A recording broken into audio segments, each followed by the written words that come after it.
I even asked this to Ashnil Grover, who I was solving a problem that nobody had.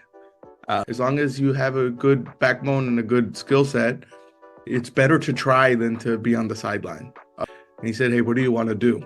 I said, "I don't know what I want to do, but I know that I want to make a lot of money." We invested, and for 2 months we didn't hear from them. can you talk about KraveMart, which is the Zepto for Pakistan in which you invested? They knew me is going to be massive. I think New Me will be one of the first Indian truly global brands. This is my first English podcast, and this guy is an investor in unicorn companies like Zepto, Oyo, and CoinDCX, among others. He is none other than Hershel Mehta, co founder and general partner of 2AM Ventures. In this episode, you will get to know about the psychology of an investor and what are the traits of an outlier founder, and most importantly, what are the skill sets you require as a 21-year-old and where are the opportunities still untapped. So let's begin. Hi, Herschel, how are you? Good, good, good, good. Thank you so much for accepting my invite. Today, I'm really excited to host you for multiple reasons, like your experiences as an angel investor, as well as your co-founder of one of the most active VC funds in India. Not only that, you have also built one social networking platform for couples in 2014, on which you had to take a tough decision in 2018. Uh, and of course, your investment stories in multiple startups like Zepto, NewMe, Oyo, and CoinDCX, and others. So we'll be uncovering all this on this podcast.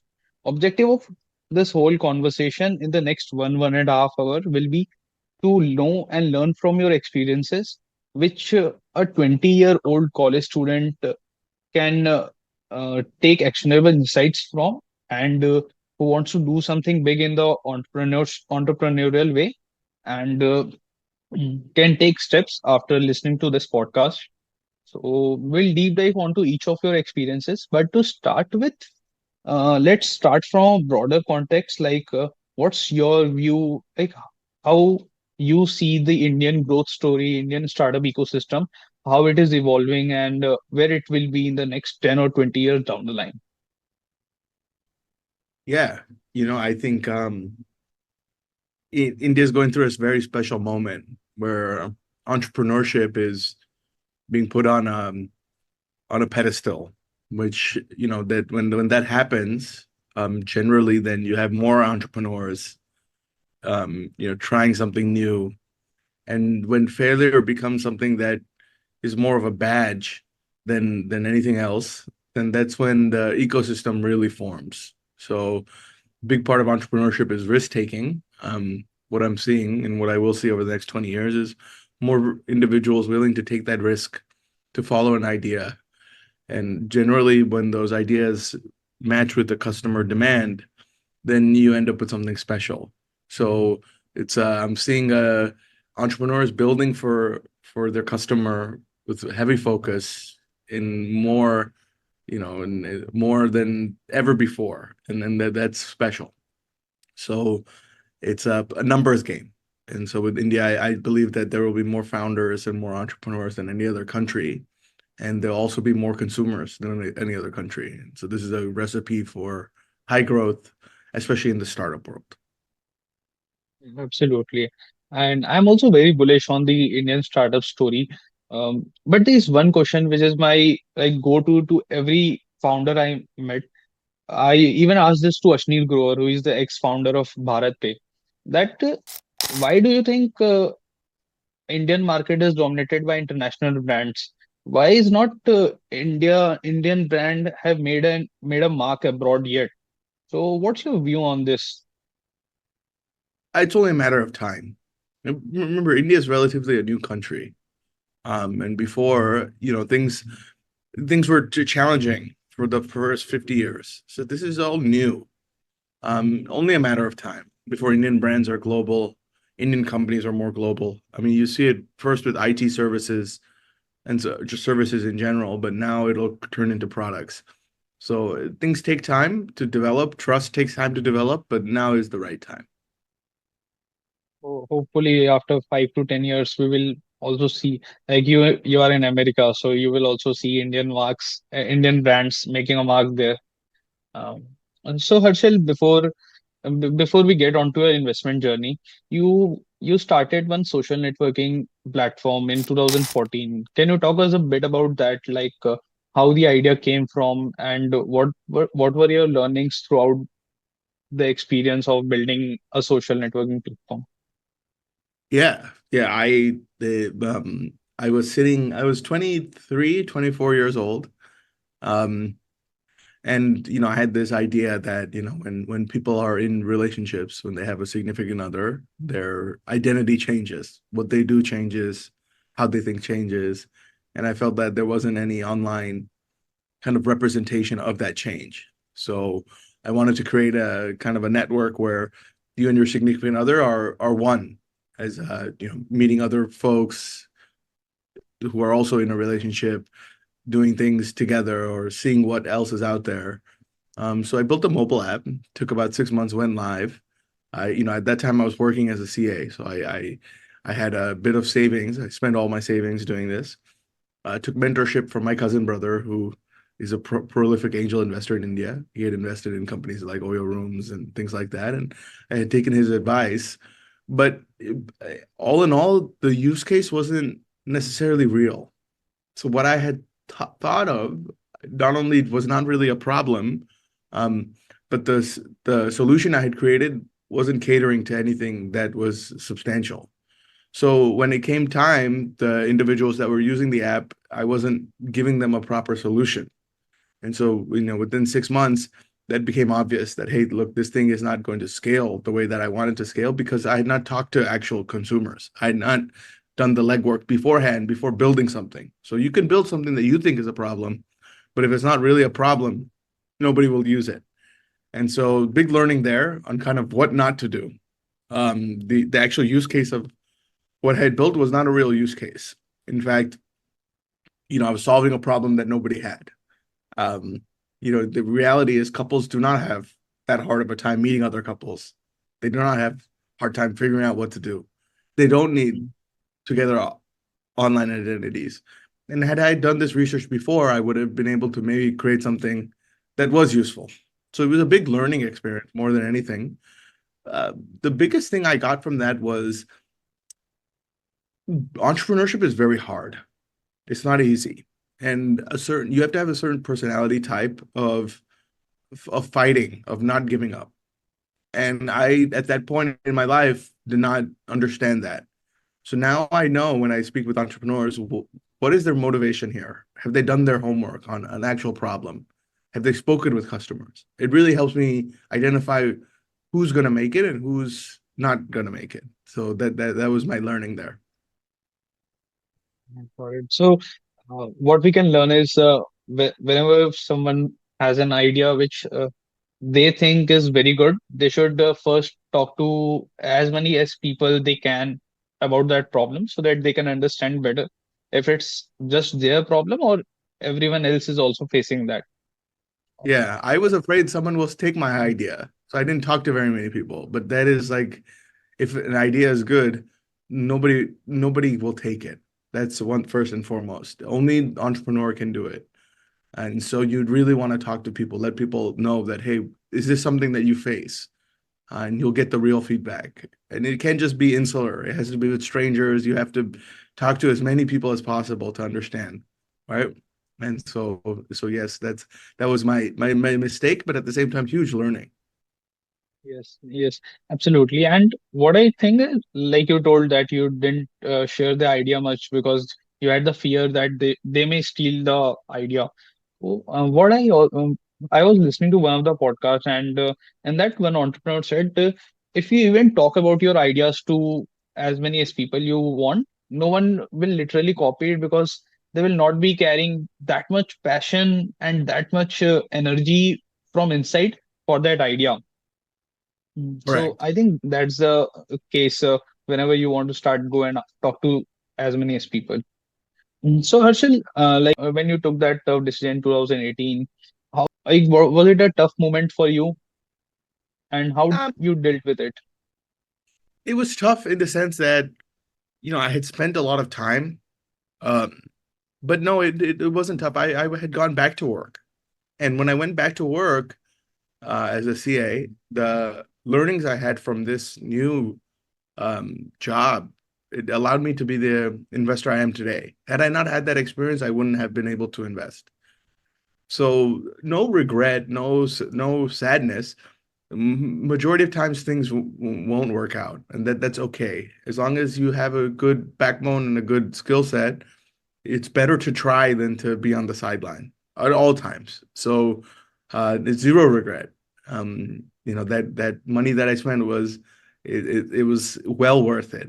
It wasn't there was no Like, financial harm that came. so you Yeah. consider this as a tuition fee for learning the venture capital No, field? just learning more. Like entrepreneurship is challenging. Money will never solve the problem. It will never, financing is never make or break.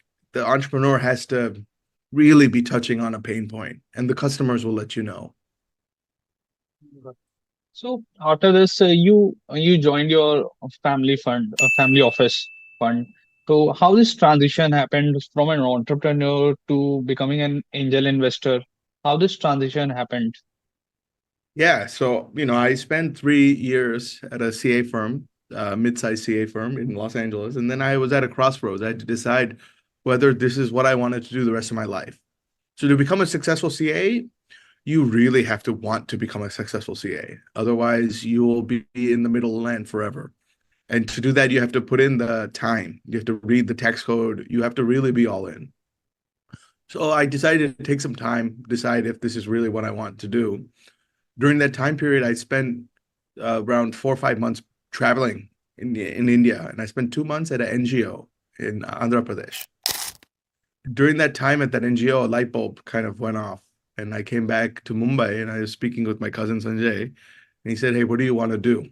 I said, "I don't know what I want to do, but I know that I want to make a lot of money. I know that my place here on earth is to make a lot of money and enable individuals who can give time, like what I had just done, to really make a difference in people's lives." So he saw that look in my eye that, oh, this guy has a purpose beyond just, kind of glory or anything like that. So he pulled me aside and said, "Why don't you start investing with the family?"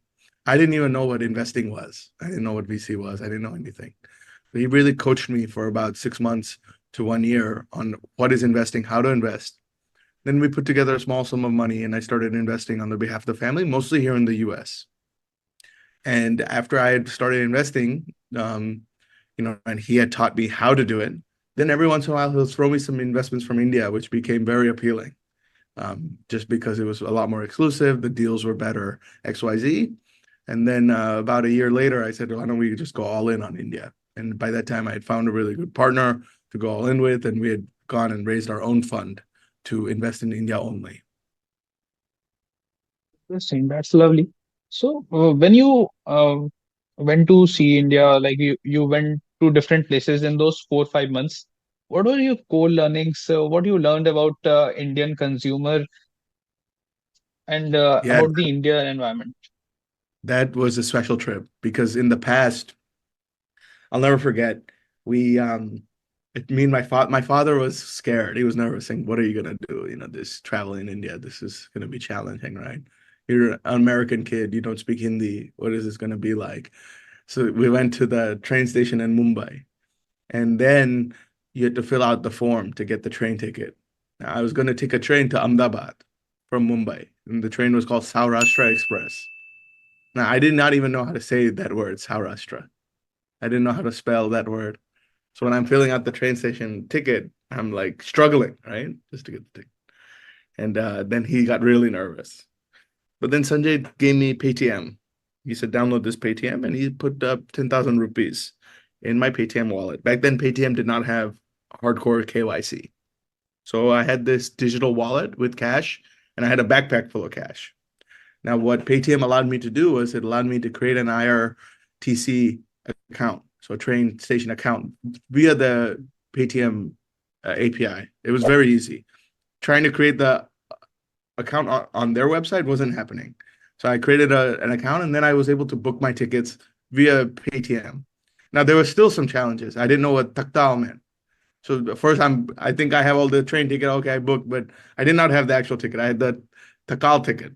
So many times I got on the train, I didn't actually have a seat. So I'd have to sit next to the bathroom and wait. And so many challenges, but it was way easier to travel in India than even in the US. I use Redbus, I use all these different services, and I found it to be a joy to travel in India. Nothing like it. I never experienced anything like it. And I came home with all that cash because I had the electronic cash.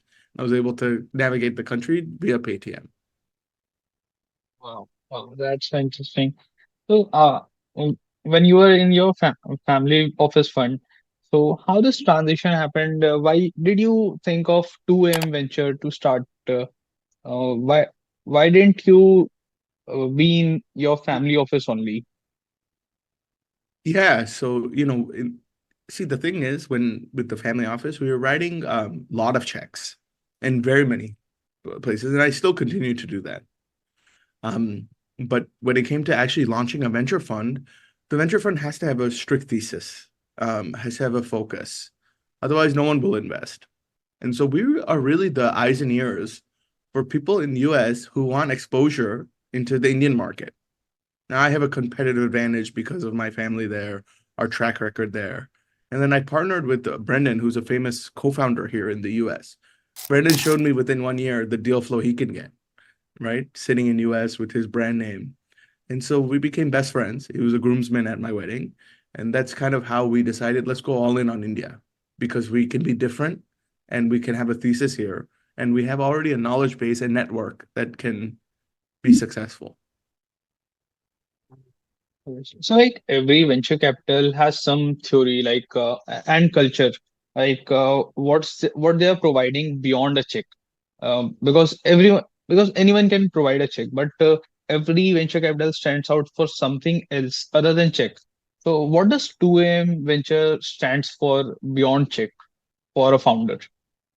Yeah. So when we invest very early, mostly we're the very first check, if not one of the first checks. And what we do is we provide optionality of capital throughout the startup's value chain. So because we have a global network, because I've invested with so many investors in the US and globally, I'm able to provide introductions that many other investors who are only in India will not be able to provide. And so when the founder has optionality of capital, that's when they're able to scale their business quicker because they can say that, look, instead of just one investor, I can speak with five investors. And those five investors will be generally, you have leverage then in your conversations. So this is the crux of what 2AM provides, is access to global networks. Got it. So, like you provide them with a set of not one but many investors from your portfolio. No, from our network, right? Oh, We've just been from in. it. Okay. Yeah, so then when they're speaking on their next round or next investor, it's not just the same investors as everybody always speaks with. It's many investors. You got it. So they can get guidance from multiple people who have experienced entrepreneurship a long way. Yeah, and different sources Good. of capital, right? So if I'm speaking with one investor and they're interested, but that investor now understands that, okay, I'm speaking with three other investors, then that entrepreneur has leverage in that conversation. Yeah, absolutely. So, like, before we get on to your portfolio stories, can you share with us a few numbers, like how much in how much startups have you invested till now, and what's your current fund size? Yeah, so we've invested in outside Meta Ventures has invested in over 100 startups, probably 120 startups since its inception. Um, and then 2AM has invested in 47 startups till date. Uh, And fund size and is 10 million, and then the next fund will be at least double that size. sorry, pardon, about the So fund size? fund one was a $10 million fund. Fund two will Good. be at least double that size. Oh. And what's like you said earlier, you invest in the pre-seed stage. So, what's the average ticket size you invest? So If you can give currently me a around range. 150 to 300,000. In fund two, we'll increase that to up to 500,000 US dollars. US dollar. Got it. So while I was doing my research, I found out the reason of keeping the name as 2 a.m. Ventures. And you mentioned in one of your podcasts that 2 a.m. is the time when most of the good and bad things happens to an entrepreneur, and you want to be in those moments with those founders.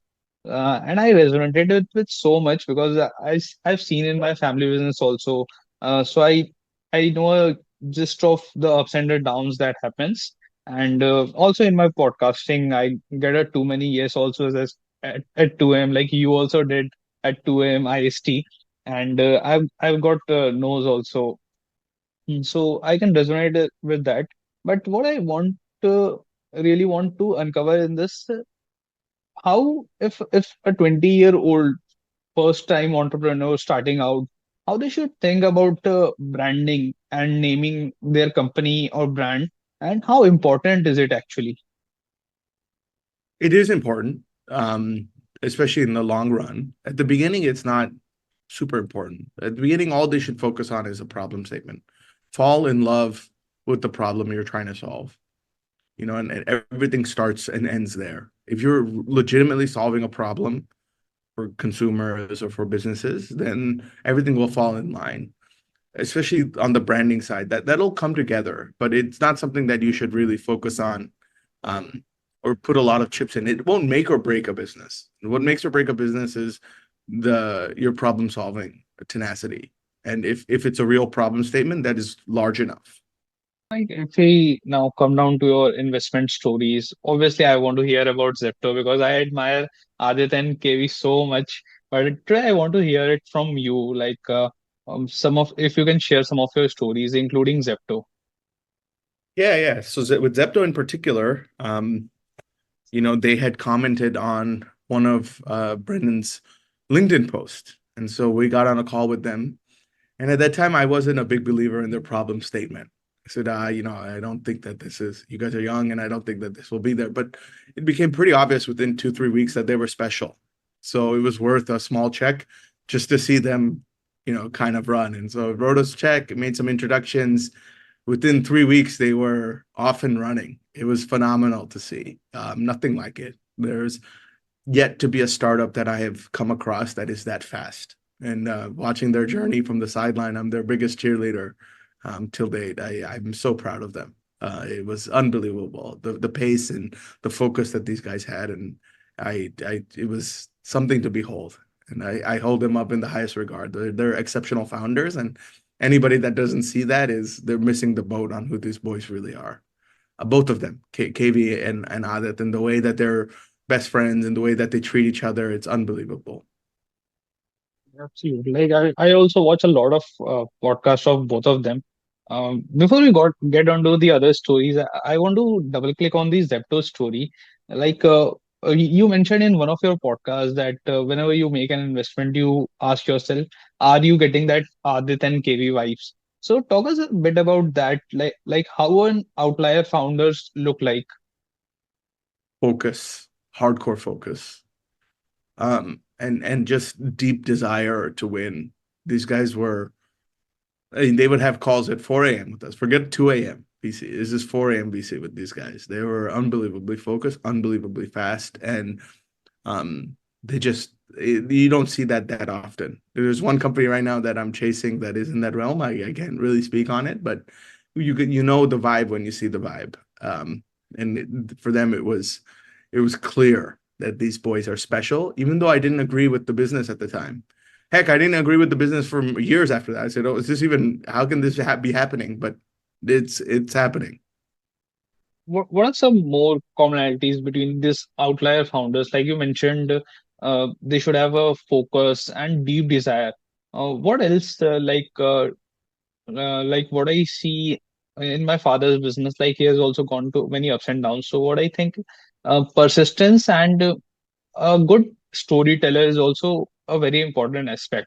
So what else do you think? Just hard work, man. Those guys work like 18 hours a day, 19 hours a day. It was from day one. So they weren't going to be denied. It's like you can tell when certain founders won't be denied. You just invest. You don't care what it is, and they're in that bucket. Even if that company failed, it would be an automatic check in next company. It doesn't matter. That's how it was. So can you talk us a bit about more stories of your portfolio you have invested in? Yeah, I mean the other kind of outlier that we've been fortunate enough to back at the beginning was Numi, and with Numi that was very it was a very risky investment. See, they did it was four individuals, and they didn't have any clothing, they didn't have anything live. We purely bet on the fact that these four guys, if they can do this, they're the right team to do this. So very risky, but that is what pre-seed is. So you can go either way. Um, we invested, and for 2 months we didn't hear from them, and I was a little bit nervous, saying, "What are these guys doing?" Well, it turns out that they had not spent any of the investor money. They spent their own money, bootstrapped, heads down, went live. And when they went live, then it became obvious that, oh, these boys are also very special. These guys are, they're hardcore focused, 24-hour a day kind of guys. And when that's there, when that feeling is there, then my superpowers really emerge. Then I can introduce to lots of people and lots of people to invest. And especially in that kind of valley of death, where after you raise your pre-seed round and you're working to a Series A, that's when these introductions are quite useful. Like I've seen in many startups, like they raise, like you just told mentioned that Numi didn't use your fund for 2 months, and so like many startups don't use the fund, but they still raise the fund. So why is that? Why does this happen in the ecosystem? Why do you Well, think? so you have to be prepared to use the funds, right? So many times, if you use funds and it's not the right time, then you have to be able to show progress. So these guys are smart enough to say, hey, if we use these funds, there won't be enough progress to show to attract new funds. So let's use our funds. And then when the thing is ready, then we'll start using these funds. And then we'll show progress so that the next investor is excited to invest, right? Otherwise, the investor is going to judge, did these individuals use funds correctly? And what did they get out of using these funds? And if that number isn't there, they won't invest. If that number is there, then they'll invest. Got it. Got it. So, like you talked about Zepto and Numi, can you talk us about a startup? Let me think. Yes. So, can you talk us about a startup which you were very bullish upon? Like you said that you were not very bullish when the Zepto idea on the Numi idea, but a startup which in which you were very bullish but didn't work out well. That's with the majority of them, right? It's just a reality of early stage startups and early stage investing. We have one that was in the privacy space, so they would be able to block any scam numbers. So basically, in India, when you go to a restaurant, sometimes they'll ask for your number, and that number gets shared all across. So you have lots of spam calls. So this was a virtual number company. Unfortunately, regulators they didn't like some of their practices and shut down the business. So that can happen quite a bit. Even in crypto, right? Crypto, the regulations can be tough. So many of our startups in crypto, they'll run into some issues and they won't be able to continue. Can you talk about KraveMart, which is a Zepto for Pakistan in which you invested? Like, I have Yeah. two questions in the follow-up, but first I want to hear it from you. What's your view? Why did you invest it? So this founder we came across on LinkedIn. So this is not a 2 a.m. fund investment. 2 a.m. only invest in India. This is a separate India, Gen Z. India. Okay. Meta Ventures investment. So we saw, Zepto and Q-commerce really take off. This founder was exceptional.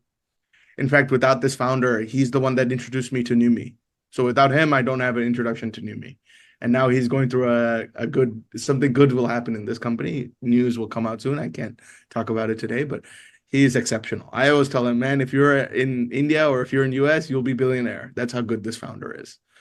So, spoke with him, committed on the spot. You could tell he had the same kind of vibe, and he still has that vibe of, working late and just executing. I never thought I'd invest in Pakistan, but here we are, and he's actually getting an outcome, which is phenomenal, especially in that market, given all the turmoil that they're going through. So, Pakistan has similar demographics as India in terms of very young population, and they want the same things that Indians have. It's challenging there today, but it will improve. It should improve. So, do you consider this as an contrarian bet which you took? Because the Pakistani economy is not so robust as we see. So, do you think it's a contrarian bet? Yes and no. It was more of a founder bet. Um, and KraveMart has raised a good amount of money. It's not like they haven't raised money, and they make a good amount of money. It's just how, can they scale like Zepto? The answer is no. So I wouldn't say it's contrary. It's you learn, right? Yeah.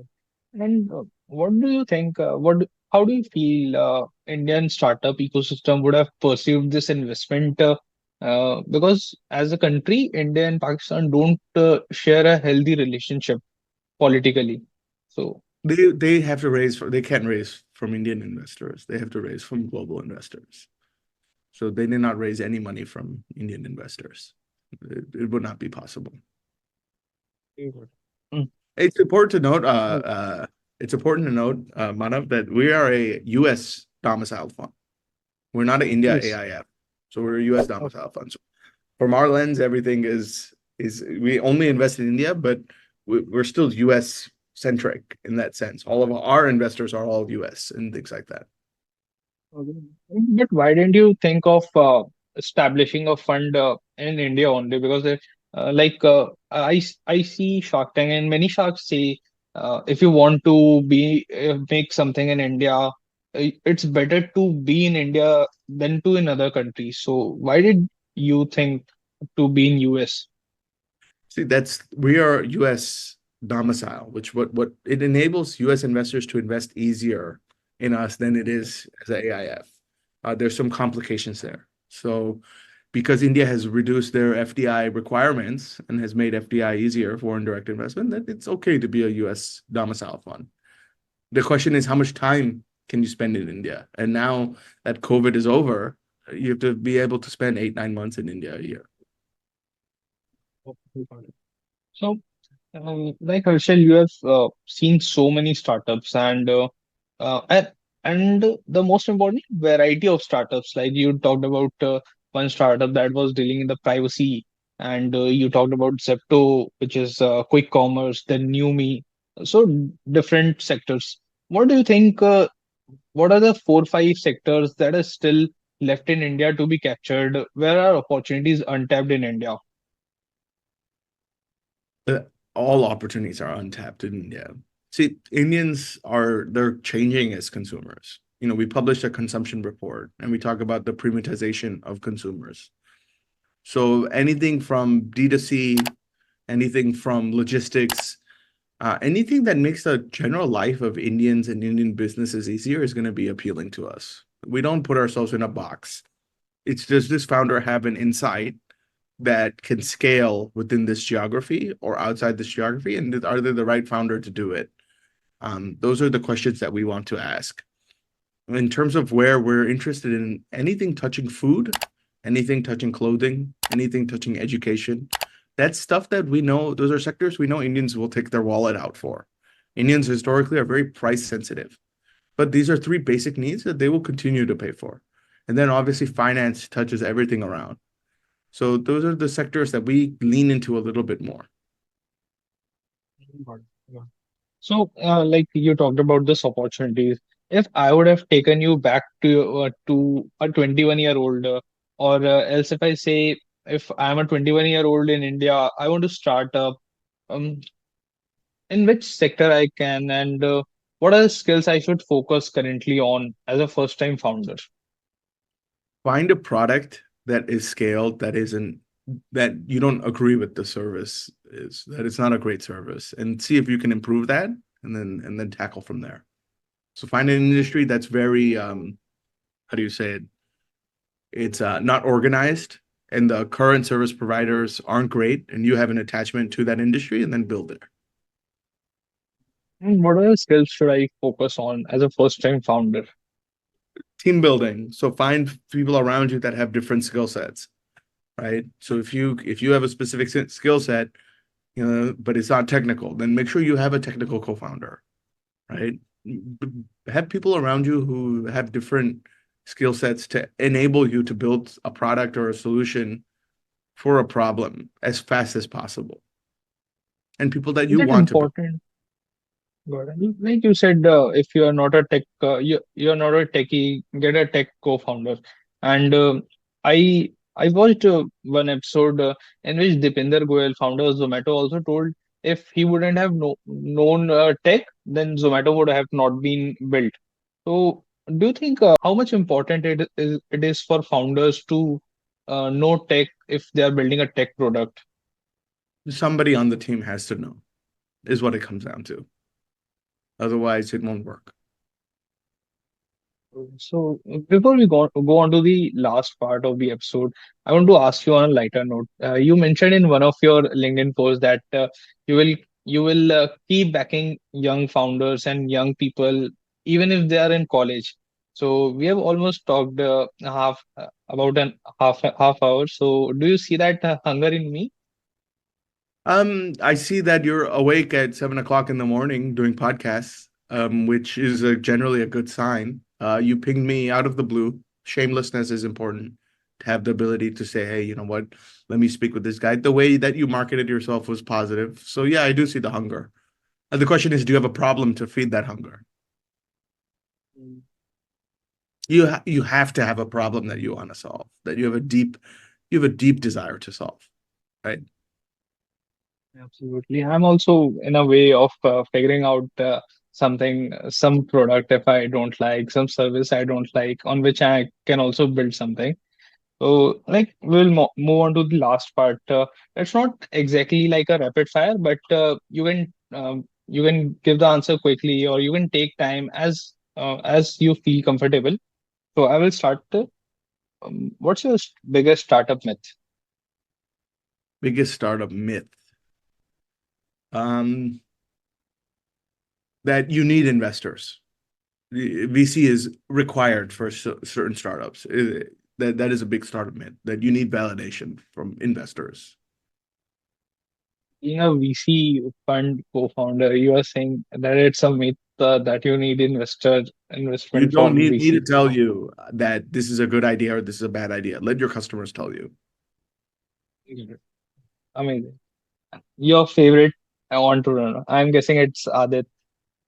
Well, no, no. So first off, with Zepto, it's Adit and KV both. You never forget KV. KV is just as special, and Adit will be the first person to tell you that. So, um, I have many favorite founders, all the way from Sumit Gupta at CoinDCX and all the four Numi founders, many founders. I cannot choose a favorite, but the fastest has been Adit and KV, and then the closest ones I would be Sumit Jasoria and the Numi team. What's so special about CoinDCX? You just mentioned that Sumit is also one of your favorite ones. Those guys have been through such ups and downs, and they've remained focused, and they're focused on compliance, they focus on the customer, they focus on transparency, and it's been a roller coaster for them, yet they are heads down focused. They never complain, they always try to do the right thing. Also, here I want to ask about once again Zepto because I'm very much fascinated about them. Like, do you think in the quick commerce sector they will be able to beat other players like Blinkit because Albinder in Blinkit Yeah, and their parent company? they're gonna beat everybody. They'll beat everybody. It's no, there's no ifs, ands, or buts. They're always innovating first. They're so focused on this sector, they'll beat everybody. Even if you look at how they've concentrated their dark stores and how they're expanding now, they have the most room to grow. They'll beat everybody. I would never ever bet against those guys. Your favorite Indian startup? Paytm. Paytm changed the game.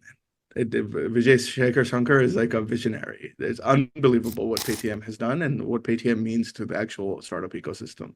So if I have to just choose one that has kind of defined why I'm investing in India, it would be Paytm. Paytm is a super app. It's phenomenal. And they've also gone through ups and downs, but I would not bet against Vijay Shekhar Sharma. what I think about Paytm, because I also admire Vijay Shekhar Sharma a lot.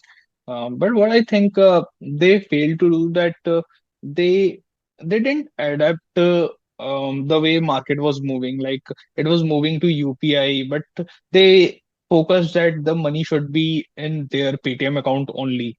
Like, what do you think they did not wrong, but they would have done better than. Many things. I think that their IPO was really large, and sometimes that doesn't always bode well. But at the same time, there has not been an app as consequential to the Indian ecosystem as Paytm. My books recommendation for an entrepreneur. Um, so if you're trying to learn investing, I think Angel Investing by Jason Calacanis is a great book. I think anything by Reid Hoffman is going to be phenomenal. Blitzscaling, Lean Startup, all this stuff is going to be phenomenal. So anything that from Reid Hoffman, Peter Thiel, is a must read. And then on the investing side, Jason Calacanis Angel Investing is phenomenal. Absolutely. I also watch Reid Hoffman a lot, and the way he built LinkedIn. Why do you think this all social apps like Facebook, Instagram? I want to double click on this. Why do you think these are built by the USA brands, not Indian brand? Like we recently heard, who also didn't go well. They had to shut down. Why do you think social apps are so hard to build in India? Um, Generally, they social apps don't make money for a long time, and essentially, Indian consumers aren't really ready to pay for certain features. LinkedIn is unique because LinkedIn has become like the ultimate professional social network, and once you hit that kind of tipping point, then you become unstoppable. In India, it'll take time. US is beneficiary of being first. So, most internet users, and then they also have an ability to pay for things that they find useful at a high level. So what a U.S. individual will pay, an Indian individual, they won't have capacity. So the market is much larger. No, because this is the same reason which I heard one of the podcasts of Kevin Mittal, who was the founder of Hike. It was also a messaging app, and he also told Mhm. that social apps are too hard to build because you get into revenues at a very later stage. Yeah, Okay, so um, if there is one word to describe yourself, what would it be? happy, happy. You- um, I'm happy all the time. There's nothing that the startups are tough, man. They're really tough, but I'll just consistently be smiling. There's nothing can go wrong. Not when you're working with young people and young people who are building. It's the best job in the world. So I have no reason to ever be upset about anything. I'm pretty happy all the time. Amazing. While making an investment, do you rely on more on data or instinct? Instinct. At our stage, there isn't much data to go off of. Which piece of advice you have received? Best piece of advice I've received is don't get stuck on the past. Don't get stuck on I should have done this or what if I did this. Just keep going. Just wake up every day and just take the day like a challenge. Don't don't get stuck on yesterday. Okay. Okay. The next big thing in the Indian startup ecosystem. Um, that's tough. That's for you. Tell me what the next big thing is. That's the entrepreneur's I job. feel yes, obviously in entrepreneurship, I'm talking in context of which startup like it will be very huge in Indian startup ecosystem. I feel Zomato because I have watched almost every video of Dipinder, and the most important thing I feel is he thinks ahead of time. Like, which I have seen in most of the founders, like you said currently, recently of Adit and KV. they think ahead of time, and Dipinder also thinks what's going to be in the next 10 years, 15 years. Like when Zomato is in loss, he even acquired Blinkit, and there was a lot of questions from all the investors. So I would say Zomato for that. What will you say? In terms of which startup will become huge next. Yes. Um, I mean, I'm biased. I think Numi is going to be massive. I think Numi will be one of the first Indian global, truly global brands. Lesson which you learned very late in life. Um, who you partner with, who you spend your time with, is a direct reflection of who you are. Spend time with good people, and don't get hung up on what their title is or what their success is. Just have good people around you all the time, and also Like you, the value, yeah, your family and your family network is incredibly useful. you talked about you should choose your partner wisely. So if I talk about choosing a co-founder, how should one think while choosing a co-founder?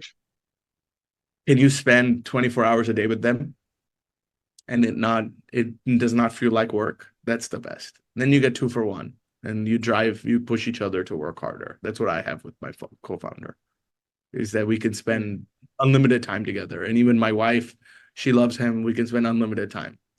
And so got very lucky. It's the best one liner I've ever got to find a co-founder. Oh, mm. What's your daily routine look like? So wake up.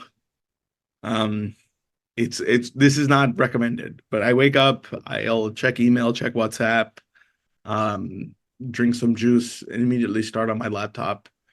Uh, and this is quite early if I'm in the US. Then I'll work for 4 or 5 hours, then take a break, and then start up again at 6 p.m. So just try to get as many hours as you can.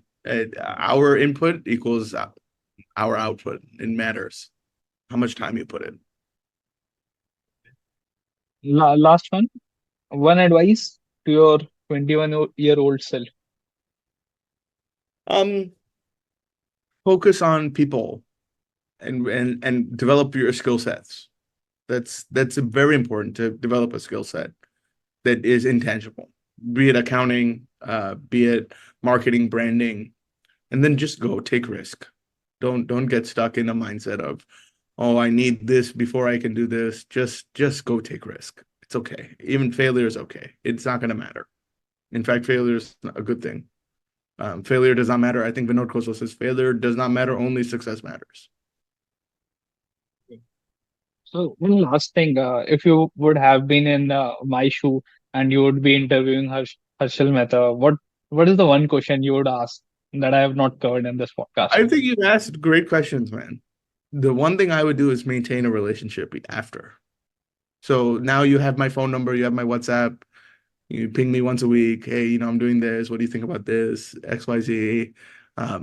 Maintain a relationship, and how you maintain a relationship is by giving. So, you send me, hey, my friend's working on this. What do you think about this? XYZ. And if you give, then you shall receive. Right?